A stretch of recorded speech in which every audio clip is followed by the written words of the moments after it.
Whenever I looked up from my writing, I saw M. Hamel sitting motionless in his chair and gazing first at one thing, then at another. जब कभी मैंने लिखते हुए ऊपर देखा तो मैंने एम हेमल को अपनी कुर्सी पर स्थिर बैठे हुए देखा। कभी वो एक वस्तु को तो कभी दूसरी वस्तु को घूरते हुए देख रहा था। As if he wanted to fix in his mind just how everything looked in that little school room. मानो वो अपने मस्तिष्क में, ऐसा लग रहा था जैसे मानो अपनी मस्तिष्क में केवल एक निश्चित करना चाहता था कि उस छोटे से कमरे में जो जो चीज़ है, हर एक चीज़ कैसी दिख रही है, उस सब चीज़ को देखना चाह रहा था। Fancy for 40 years he had been there in the same place. आकर्षक है कि वो 40 सालों से उसी स्थान पर रहा है। With his garden outside the window, और उसकी जो बगीचे जो थी खिड़की के जो बाहर थी, and his class in front of him, और ठीक उसके सामने उसकी कक्षा जो थी, उसकी क्लास जो थी बिल्कुल वैसा ही थी जैसा पहले था। Just like that, बिल्कुल वैसा ही जैसा पहले था। Only the desks and benches had been worn smooth. केवल डेस्क और जो बेंचेज जो थे वो घिसकर चिकने हो गए थे। The walnut trees in the garden were taller. और walnut trees जो गार्डन पे थे वो बड़े हो गए थे, लंबे हो गए थे। And the hope vine that he had planted himself twined about the windows to the roof. और होप वाइन जिसको उन्होंने खुद लगाए थे वो मुड़कर खिड़की के छत तक आ गए थे। How it must have broken his heart to leave it all, poor man. बेचारा आदमी को, बेचारा एम हेमेल को ये सभी चीज़ें मानो उसके हृदय को तोड़ रहा होगा। To hear his sister moving about in the room above. अपनी बहन को ऊपर में मूव करते हुए सुनकर, जो क्या कर रहा था न, पैकिंग देयर ट्रंक, जो उनके संदूकों को पैक कर रहे थे। इस आवाज़ को सुनकर और इस चीज़ों को जो उसको अब छोड़ने वाले थे, इस सब को देखकर उसके दिल को बहुत ही मानो उसका हृदय टूट रहा है, ऐसा लग रहा होगा। For they must leave the country next day, क्योंकि अगले दिन उन्हें इस देश को अवश्य ही छोड़ना था।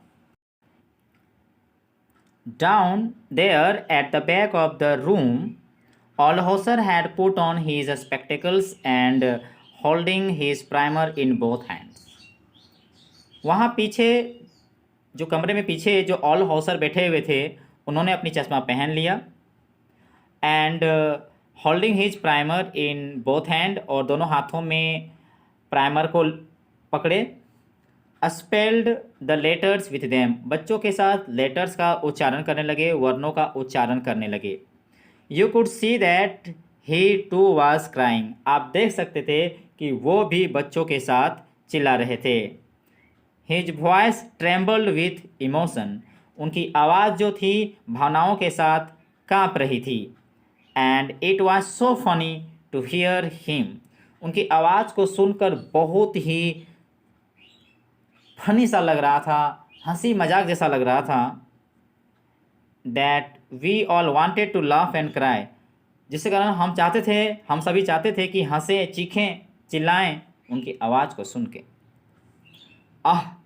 How well I remember it that last lesson, मैं कितनी अच्छी तरीके से इस अंतिम पाठ को याद कर सकता था।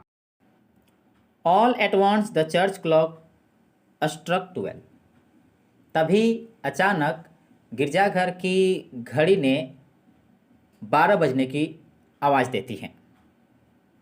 देन द एंजलस, उसके बाद एंजलस की भी घड़ी से भी 12 बजने की आवाज़ आती है।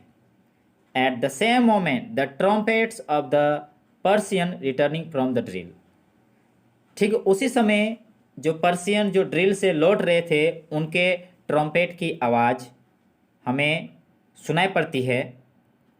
साउंडेड अंडर आवर विंडोज, हमारी खिड़कियों के नीचे से उनकी आवाज़ें सुनाई पड़ती हैं। M Hamel stood up very pale in his chair, M Hamel जो है अपने चेयर से खड़े हो जाते हैं और साथ ही साथ उनके चेहरे का रंग उड़ जाता है। I never saw him look so tall. मैंने कभी भी उनको इतने लंबे कभी नहीं देखा। मतलब जब वो खड़े हो जाते हैं तो लेखक को लगता है, फ्रेंच को लगता है कि मैंने उनको कभी भी इतने लंबे नहीं देखे। माई फ्रेंड्स ही सेड, वो कहते हैं मेरे मित्रों, आई बट समथिंग चॉक्ड हिम, मैं मगर कोई जो चीज़ थी जो उसके गले को रोक रही थी, अवरुद्ध कर रही थी। He could not go on, और वो बोल नहीं पाए, आगे वो कुछ बोल नहीं सके। Then he turn to the blackboard, उसके बाद वो श्यामपट की तरफ मुड़ते हैं। Took a piece of chalk, एक चौक का टुकड़ा लेते हैं।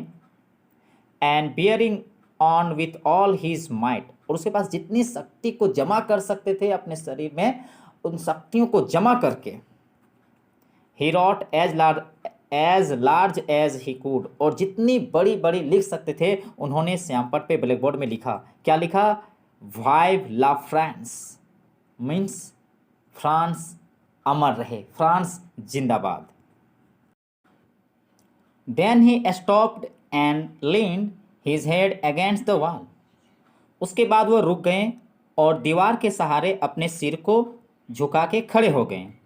And without a word he made a gesture to us with his hand, और बिना कोई शब्द बोले हम लोगों की तरफ अपने हाथ से इशारा किए। School is dismissed, you may go, school समाप्त हो गया है, अब आप लोग जा सकते हैं। तो इस प्रकार हम लोग का पहला लेसन कंप्लीट होता है, द लास्ट लेसन।